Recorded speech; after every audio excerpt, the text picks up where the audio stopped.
सदा वन्द्यं ग्रहेश्च परिवेष्टितं ध्यायन्स्तवन् पठन्नाम यः सूर्यकवचं सदा।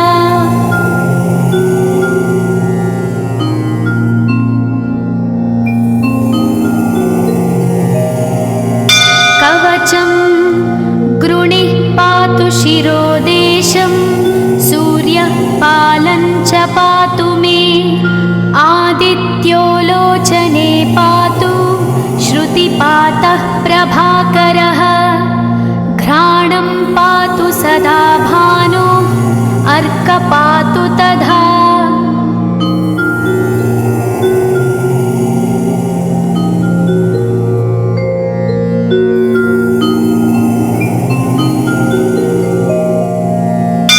जिह्वं पातु जगन्नाथः कण्ठं पातु विभावसु स्कन्धौ ग्रहपतिः पातु भुजौ पातु प्रभाकरः अहस्करः पातु हस्तौ हृदयं पातु भानुमान्।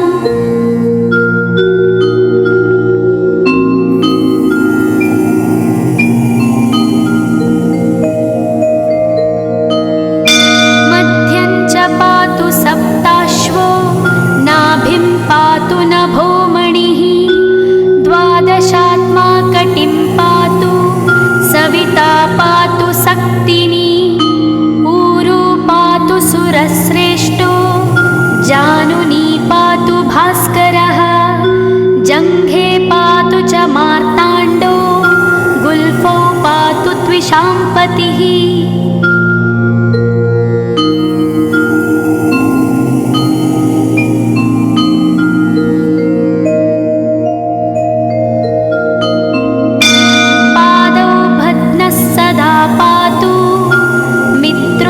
सकलं वपुः वेदत्रयात्मकस्वामिन् नारायण जगत्पते आयतयामं तं कञ्ची द्वेदरूपः प्रभाकरः स्तोत्रेणानेन सन्तुष्टो बालखिल्यादिभिर्वृतः।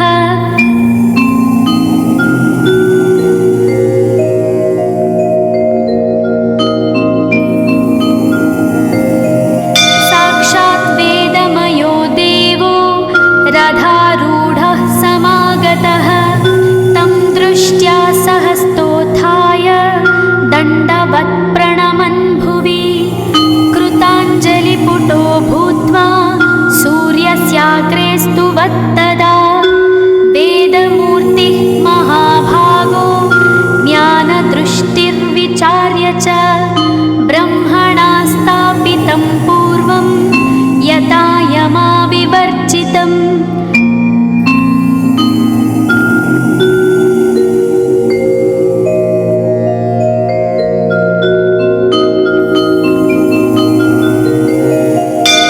सत्त्वप्रधानं शुक्लाख्यं वेदरूपमनामयं शब्दब्रह्ममयं वेदं सत्कर्म ब्रह्मवाचकं मुनिमध्यापयामास प्रथमं सविता स्वयं तेन प्रथमदत्तेन वेदेन परमेश्वरः यज्ञवल्क्यो मुनिश्रेष्ठः कृतकृत्यो भवत्तदा।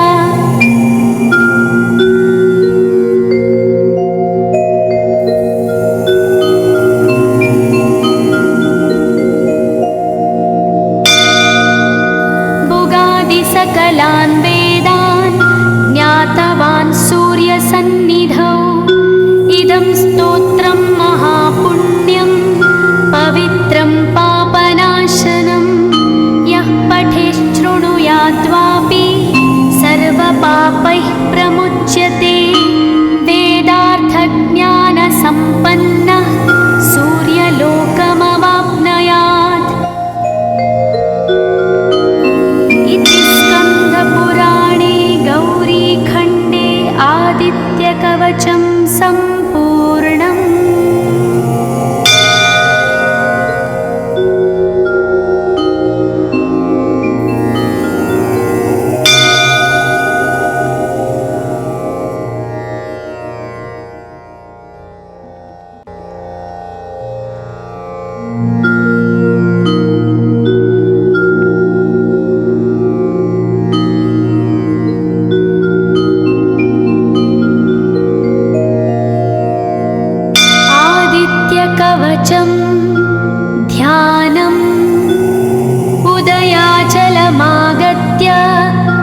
विवृतं देवसुरैः सदा वन्द्यं ग्रहैश्च परिवेष्टितं ध्यायन् स्तवन् पठन् नाम यः सूर्यकवचं सदा।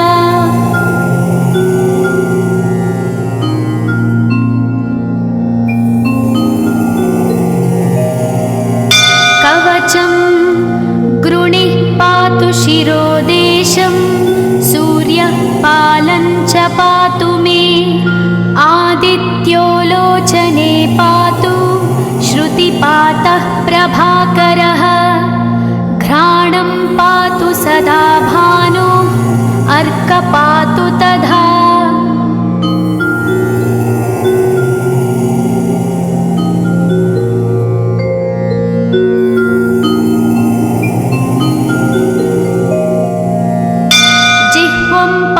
जगन्नाथः कण्ठं पातु विभावसु स्कन्धौ ग्रहपतिः पातु भुजौ पातु प्रभाकरः अहस्करः पातु हस्तौ हृदयं पातु भानुमान्।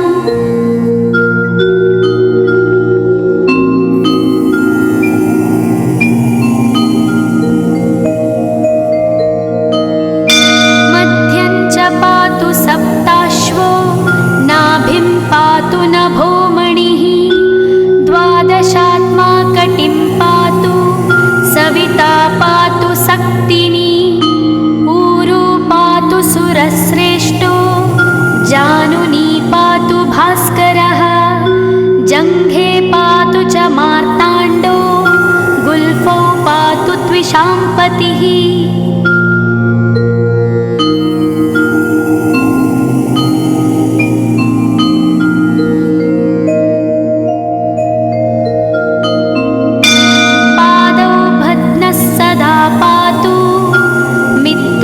सकलं वपुः वेदत्रयात्मकस्वामिन् नारायण जगत्पते आयतयामं तं कञ्ची द्वेदरूपः प्रभाकरः स्तोत्रेणानेन सन्तुष्टो बालखिल्यादिभिर्वृतः।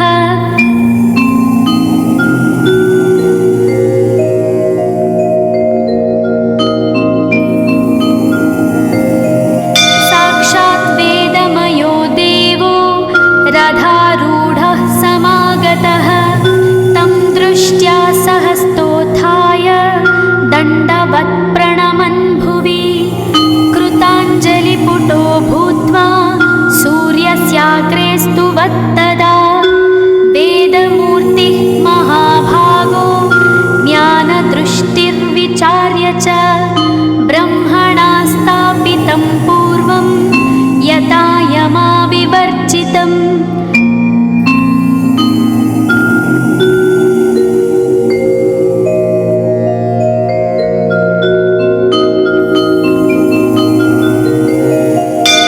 सत्त्वप्रधानं शुक्लाख्यं वेदरूपमनामयं शब्दब्रह्ममयं वेदं सत्कर्म ब्रह्मवाचकम् मुनिमध्यापयामास प्रथमं सविता स्वयं तेन प्रथमदत्तेन वेदेन परमेश्वरः यज्ञवल्क्यो मुनिश्रेष्ठः कृतकृत्यो भवत्तदा।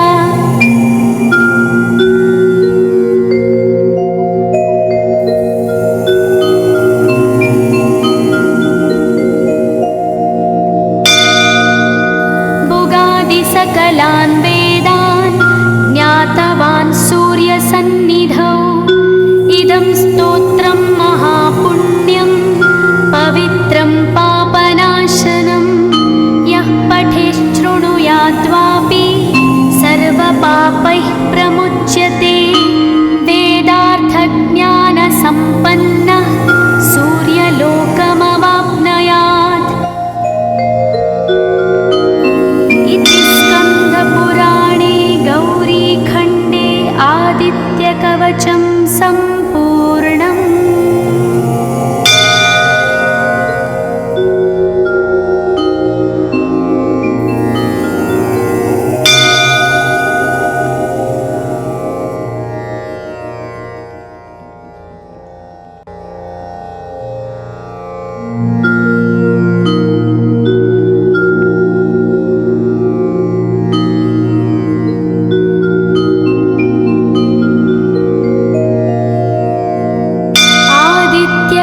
कवचं ध्यानम् उदयाचलमागत्य वेदरूपमनामयं तुष्टावपरया भक्ता वालखिल्यादिभिर्वृतं देवसुरैः सदा वन्द्यं ग्रहैश्च परिवेष्टितं ध्यायन् स्तवन् पठन् नाम यः सूर्यकवचं सदा।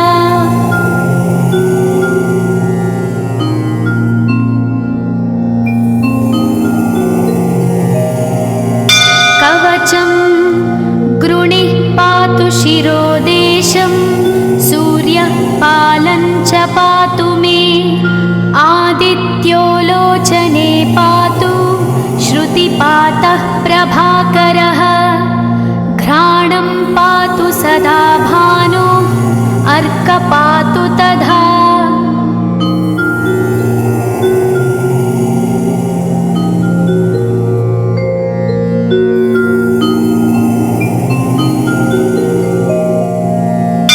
जिह्वं पातु जगन्नाथः कण्ठं पातु विभावसु स्कन्धौ ग्रहपतिः पातु भुजौ पातु प्रभाकरः अहस्करः पातु हस्तौ हृदयं पातु भानुमान्।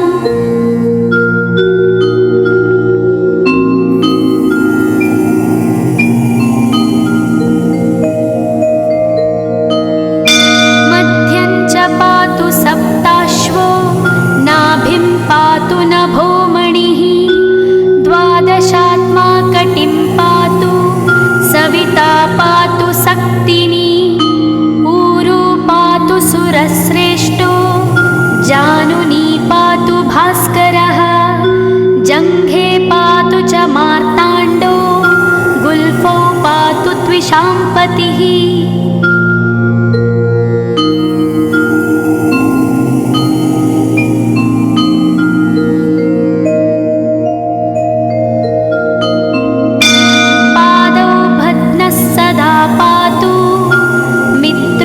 सकलं वपुः वेदत्रयात्मकस्वामिन् नारायण जगत्पते आयतयामं तं कञ्ची द्वेदरूपः प्रभाकरः स्तोत्रेणानेन सन्तुष्टो वालखिल्यादिभिर्वृतः।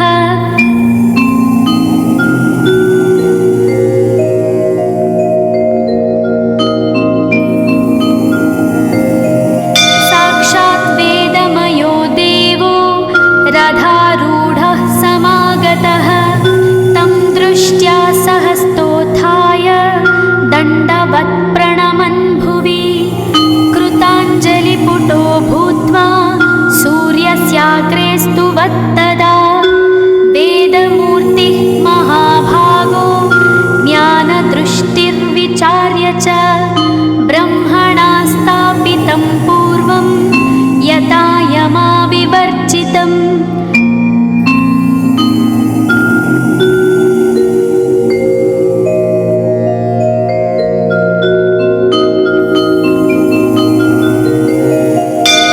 सत्त्वप्रधानं शुक्लाख्यं वेदरूपमनामयं शब्दब्रह्ममयं वेदं सत्कर्म ब्रह्मवाचकं मुनिमध्यापयामास प्रथमं सविता स्वयं तेन प्रथमदत्तेन वेदेन परमेश्वरः यज्ञवल्क्यो मुनिश्रेष्ठः कृतकृत्यो भवत्तदा।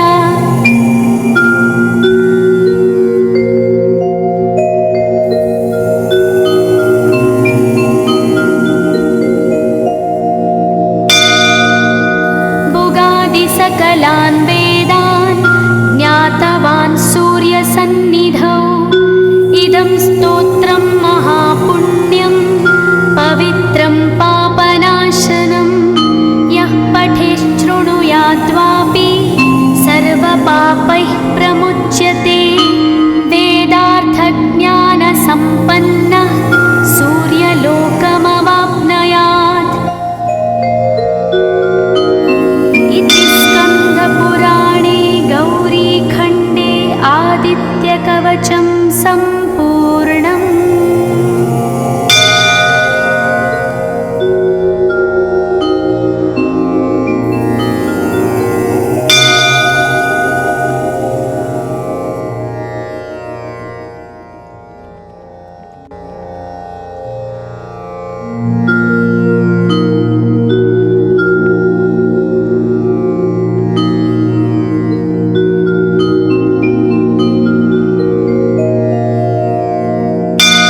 आदित्यकवचं ध्यानम् उदयाचलमागत्य वेदरूपमनामयं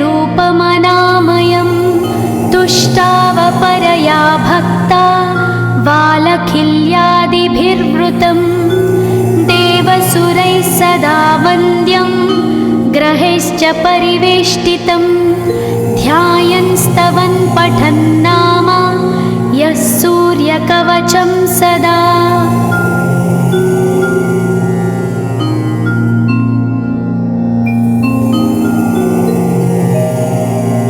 कवचं गृणिः पातु शिरोदेशं सूर्यः पालं च पातु मे आदित्यो लोचने पातु श्रुतिपातः प्रभाकरः घ्राणं पातु सदा भानु अर्क पातु तथा।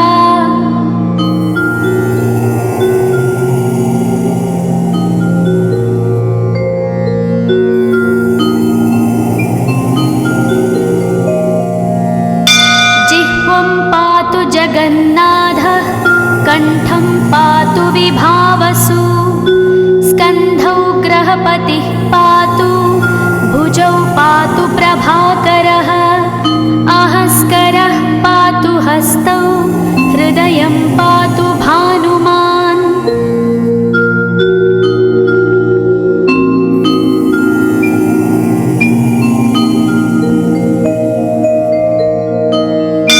मध्यं च पातु सप्ताश्वो नाभिं पातु नभोमणिः द्वादशात्मा कटिं पातु सविता पातु सक्तिनी ऊरू पातु सुरश्रेष्ठो जानुनी पातु भास्करः जङ्घे पातु च मार्ताण्डो गुल्फौ पातु त्विषाम्पतिः।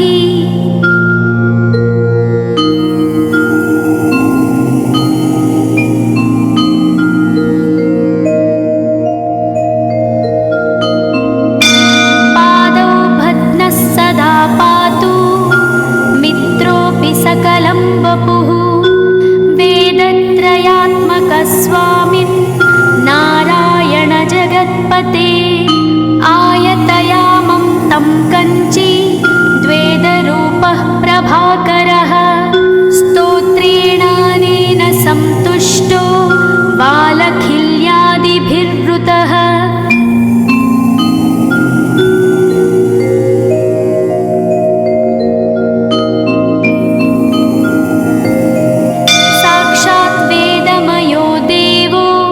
रथारूढः समागतः तं दृष्ट्या सहस्तोत्थाय दण्डवत् प्रणमन् भुवि कृताञ्जलिपुटो भूत्वा सूर्यस्याग्रे स्तुवत्तदा वेदमूर्तिः महाभागो ज्ञानदृष्टिर्विचार्य च ब्रह्मणा स्थापितं पूर्वं यथा यमाविवर्जितम्।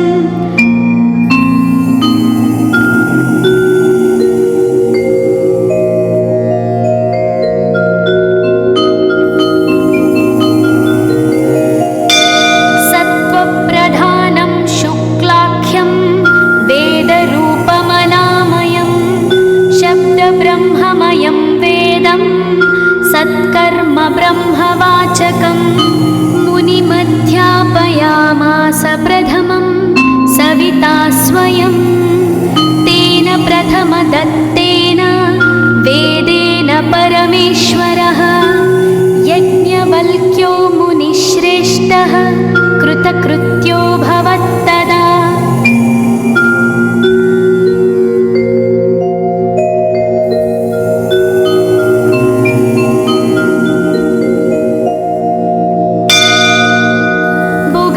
सकलान् वेदान् ज्ञातवान् सूर्यसन्निधौ इदं स्तोत्रं महापुण्यं पवित्रं पापनाशनं यः पठेच्छृणुयाद्वापि सर्वपापैः प्रमुच्यते वेदार्थज्ञानसम्पन्नः सूर्यलोकमवाप्नुयात्।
सदा वन्द्यं ग्रहैश्च परिवेष्टितं ध्यायन्स्तवन् पठन्नाम यः सूर्यकवचं सदा।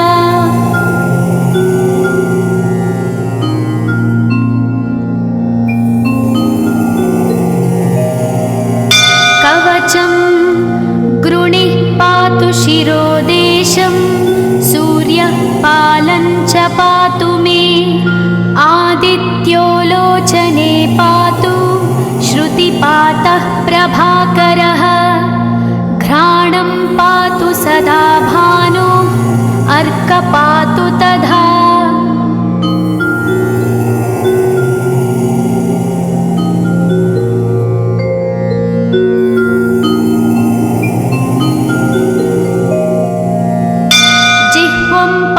जगन्नाथः कण्ठं पातु विभावसु स्कन्धौ ग्रहपतिः पातु भुजौ पातु प्रभाकरः अहस्करः पातु हस्तौ हृदयं पातु भानुमान्।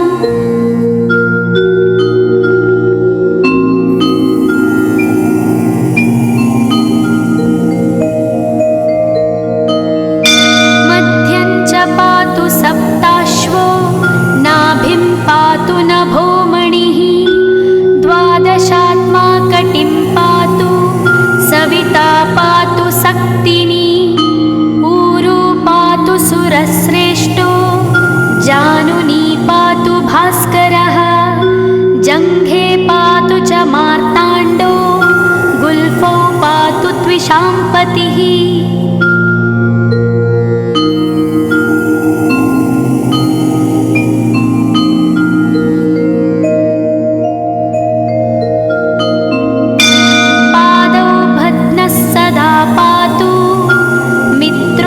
सकलं वपुः वेदत्रयात्मकस्वामिन् नारायण जगत्पते आयतयामं तं कञ्ची द्वेदरूपः प्रभाकरः स्तोत्रेणानेन सन्तुष्टो बालखिल्यादिभिर्वृतः।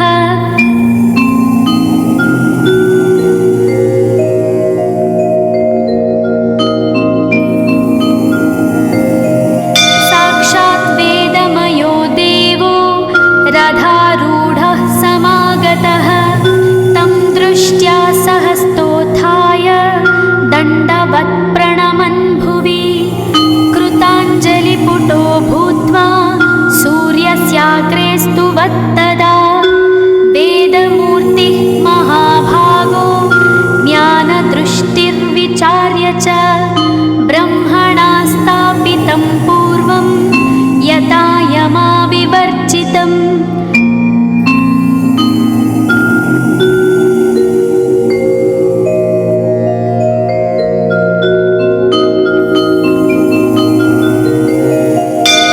सत्त्वप्रधानं शुक्लाख्यं वेदरूपमनामयं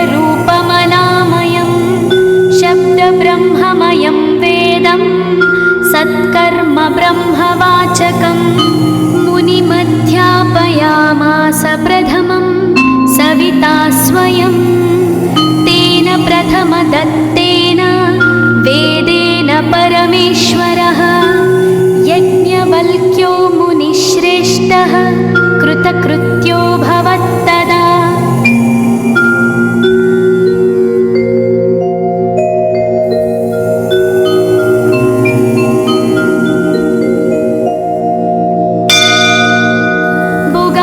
सकलान् वेदान् ज्ञातवान् सूर्यसन्निधौ इदं स्तोत्रं महापुण्यं पवित्रं पापनाशनं यः पठेच्छृणुयाद्वापि सर्वपापैः प्रमुच्यते वेदार्थज्ञानसम्पन्नः सूर्यलोकमवाप्नुयात्। पुराणे गौरीखण्डे आदित्यकवचं सम्पूर्णम्।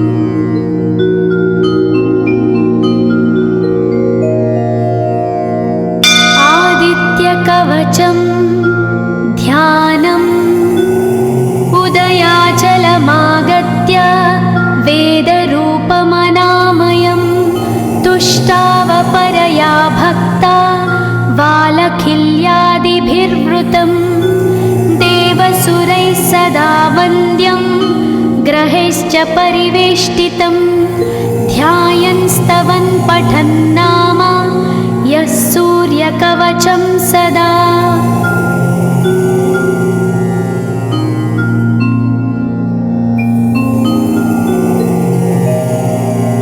कवचं गृणिः पातु शिरोदेशं सूर्यः पालं च पातु मे आदित्यो लोचने पातु श्रुतिपातः प्रभाकरः घ्राणं पातु सदा भानो अर्क पातु तथा।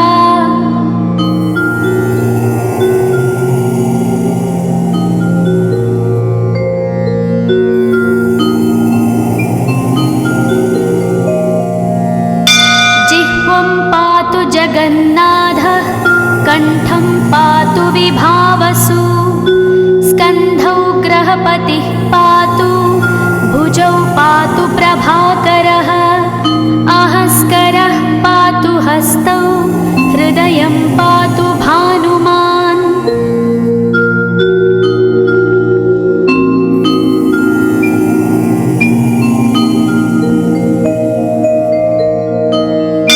मध्यं च पातु सप्ताश्वो नाभिं पातु नभोमणिः द्वादशात्मा कटिं पातु सविता पातु सक्तिनी ऊरू पातु सुरश्रेष्ठो जानुनी पातु भास्करः जङ्घे पातु च मार्ताण्डो गुल्फौ पातु त्विषाम्पतिः।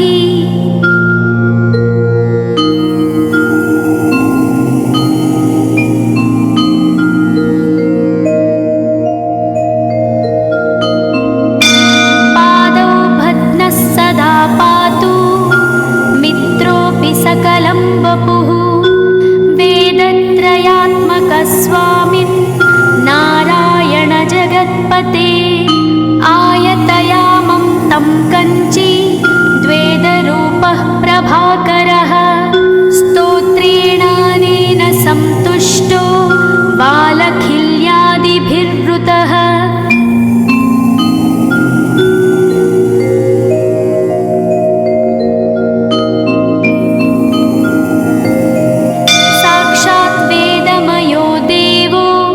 रथारूढः समागतः तं दृष्ट्या सहस्तोत्थाय दण्डवत् प्रणमन् भुवि कृताञ्जलिपुटो भूत्वा सूर्यस्याग्रे स्तुवत्तदा वेदमूर्तिः महाभागो ज्ञानदृष्टिर्विचार्य च ब्रह्मणा स्थापितं पूर्वं यथा यमाविवर्जितम्।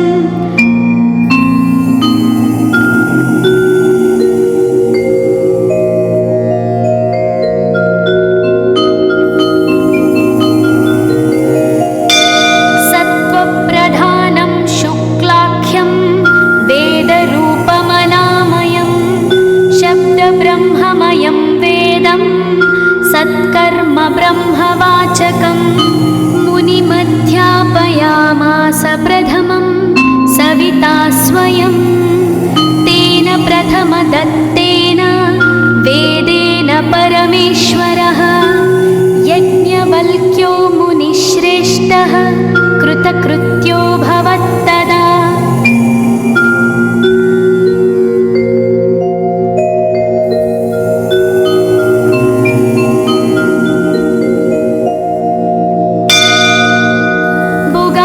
सकलान् वेदान् ज्ञातवान् सूर्यसन्निधौ इदं स्तोत्रं महापुण्यं पवित्रं पापनाशनं यः पठेच्छृणुयाद्वापि सर्वपापैः प्रमुच्यते वेदार्थज्ञानसम्पन्नः सूर्यलोकमवाप्नुयात्। स्कन्दपुराणे गौरीखण्डे आदित्यकवचं सम्पूर्णम्।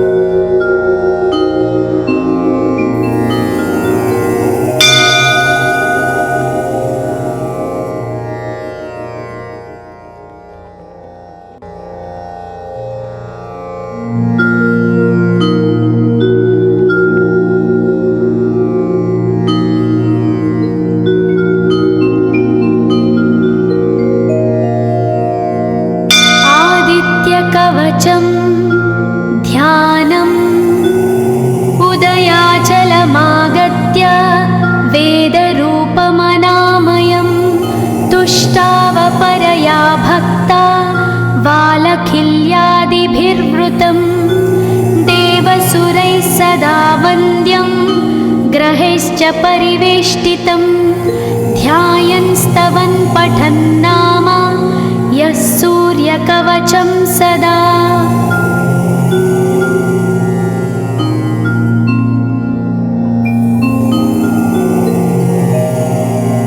कवचं गृणिः पातु शिरोदेशं सूर्यः पालं च पातु मे आदित्यो लोचने पातु श्रुतिपातः प्रभाकरः घ्राणं पातु सदा भानो अर्क पातु तथा।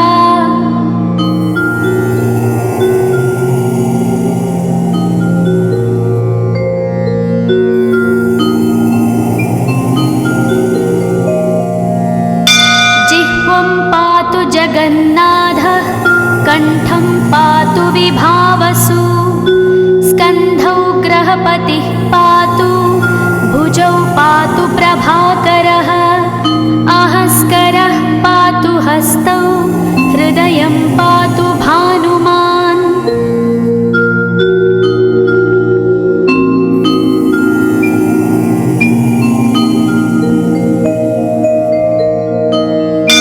मध्यं च पातु सप्ताश्वो नाभिं पातु नभोमणिः द्वादशात्मा कटिं पातु सविता पातु सक्तिनी ऊरू पातु सुरश्रेष्ठो जानुनी पातु भास्करः जङ्घे पातु च मार्ताण्डो गुल्फौ पातु त्विषाम्पतिः।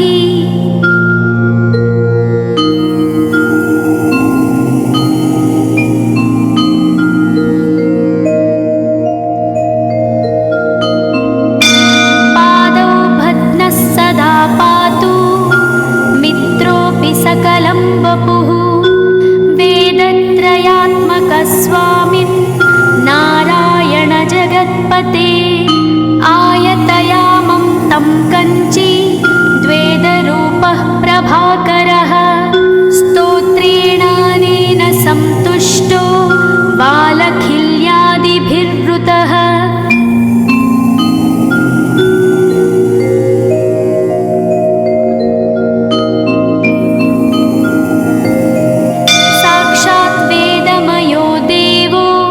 रथारूढः समागतः तं दृष्ट्या सहस्तोत्थाय दण्डवत् प्रणमन् भुवि कृताञ्जलिपुटो भूत्वा सूर्यस्याग्रे स्तुवत्तदा वेदमूर्तिः महाभागो ज्ञानदृष्टिर्विचार्य च ब्रह्मणा स्थापितं पूर्वं यथा यमाविवर्जितम्।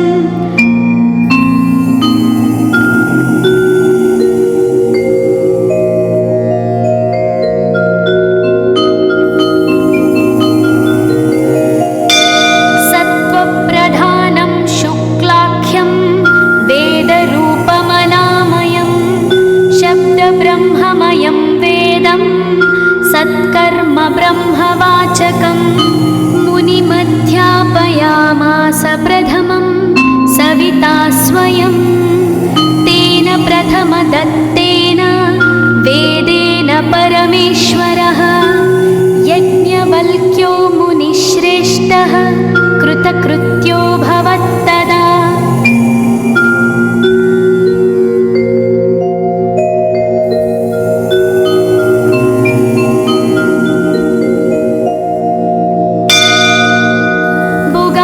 सकलान् वेदान् ज्ञातवान् सूर्यसन्निधौ इदं स्तोत्रं महापुण्यं पवित्रं पापनाशनं यः पठेच्छृणुयाद्वापि सर्वपापैः प्रमुच्यते वेदार्थज्ञानसम्पन्नः सूर्यलोकमवाप्नुयात्।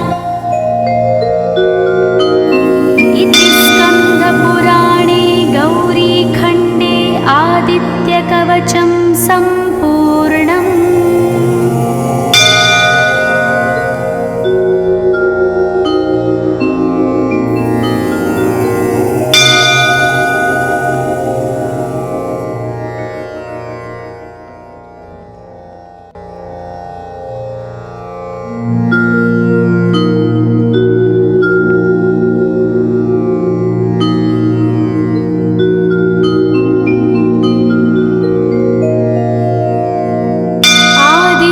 सूर्यकवचं ध्यानम् उदयाचलमागत्य वेदरूपमनामयं तुष्टावपरया भक्ता वालखिल्यादिभिर्वृतं देवसुरैः सदा वन्द्यं ग्रहैश्च परिवेष्टितं ध्यायन् स्तवन् पठन् नाम यः सूर्यकवचं सदा।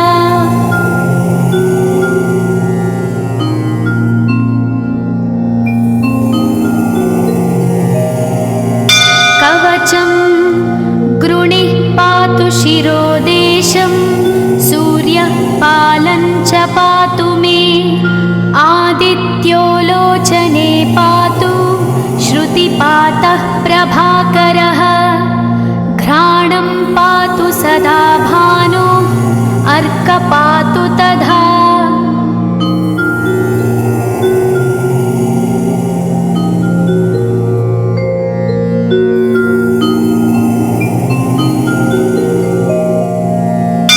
जिह्वं पातु जगन्नाथः कण्ठं पातु विभावसु स्कन्धौ ग्रहपतिः पातु भुजौ पातु प्रभाकरः अहस्करः पातु हस्तौ हृदयं पातु भानुमान्।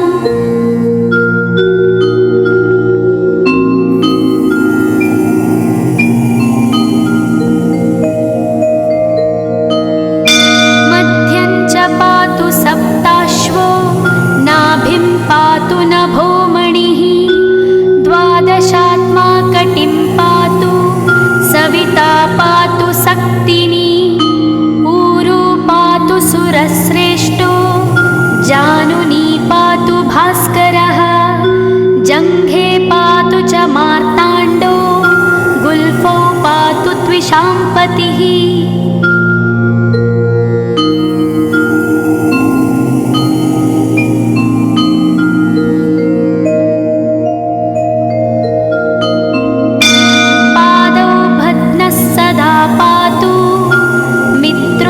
सकलं वपुः वेदत्रयात्मकस्वामिन् नारायण जगत्पते आयतयामं तं कञ्ची द्वेदरूपः प्रभाकरः स्तोत्रेणानेन सन्तुष्टो वालखिल्यादिभिर्वृतः।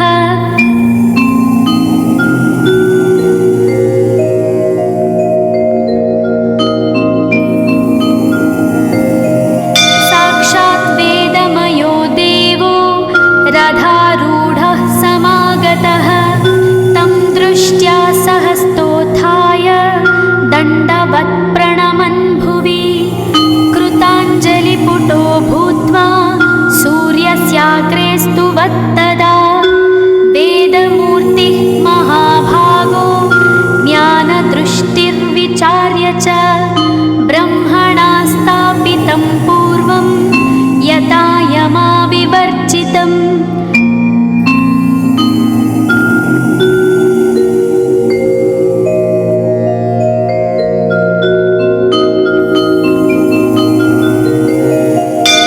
सत्त्वप्रधानं शुक्लाख्यं वेदरूपमनामयं शब्दब्रह्ममयं वेदं सत्कर्म ब्रह्मवाचकं मुनिमध्यापयामास प्रथमं सविता स्वयं तेन प्रथमदत्तेन वेदेन परमेश्वरः यज्ञवल्क्यो मुनिश्रेष्ठः कृतकृत्यो भवत्तदा।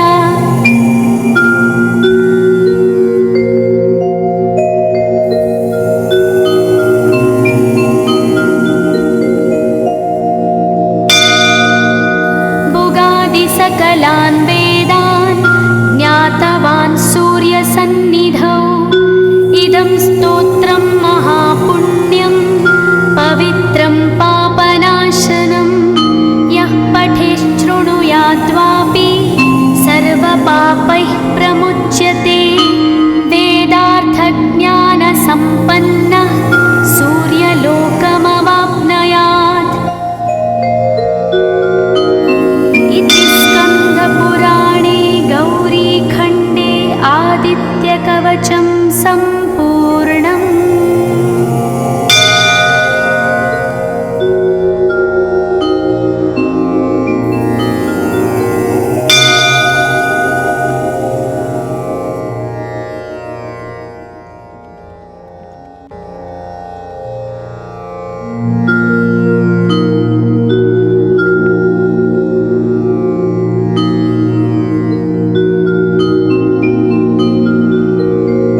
बालखिल्यादिभिर्वृतं देवसुरैः सदा वन्द्यं ग्रहैश्च परिवेष्टितं ध्यायन् स्तवन् पठन् नाम यः सूर्यकवचं सदा।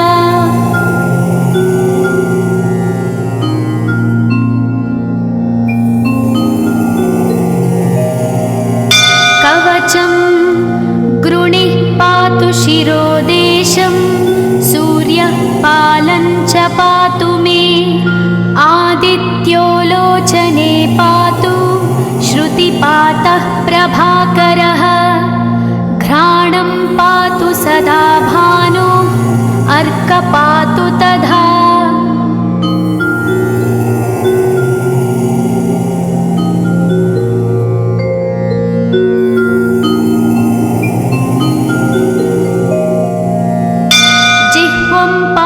जगन्नाथः कण्ठं पातु विभावसु स्कन्धौ ग्रहपतिः पातु भुजौ पातु प्रभाकरः अहस्करः पातु हस्तौ हृदयं पातु भानुमान्।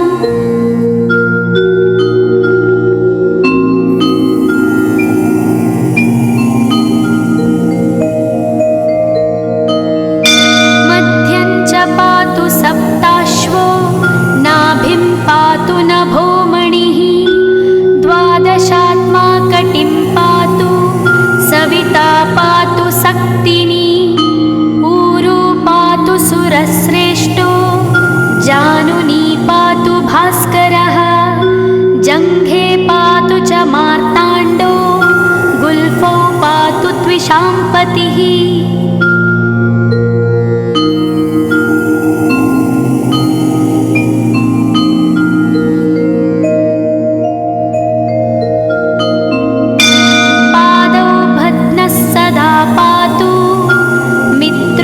सकलं वपुः वेदत्रयात्मकस्वामिन् नारायण जगत्पते आयतयामं तं कञ्ची द्वेदरूपः प्रभाकरः स्तोत्रेणानेन सन्तुष्टो बालखिल्यादिभिर्वृतः।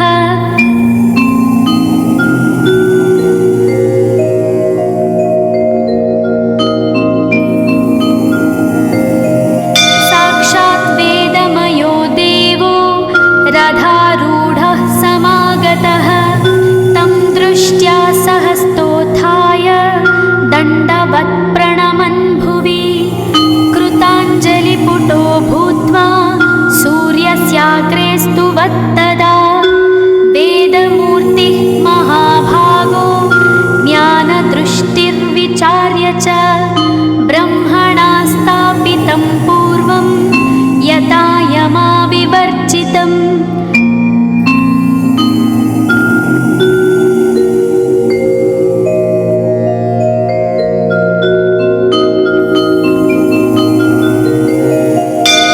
सत्त्वप्रधानं शुक्लाख्यं वेदरूपमनामयं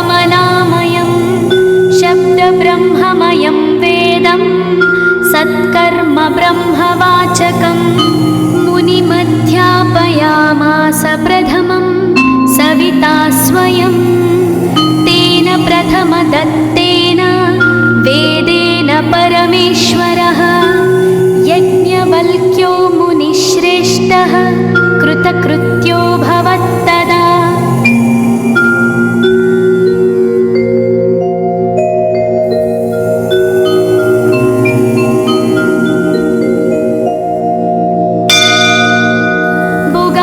सकलान् वेदान् ज्ञातवान् सूर्यसन्निधौ इदं स्तोत्रं महापुण्यं पवित्रं पापनाशनं यः पठेच्छृणुयाद्वापि सर्वपापैः प्रमुच्यते वेदार्थज्ञानसम्पन्नः सूर्यलोकमवाप्नुयात्। इति स्कन्दपुराणे गौरीखण्डे आदित्यकवचं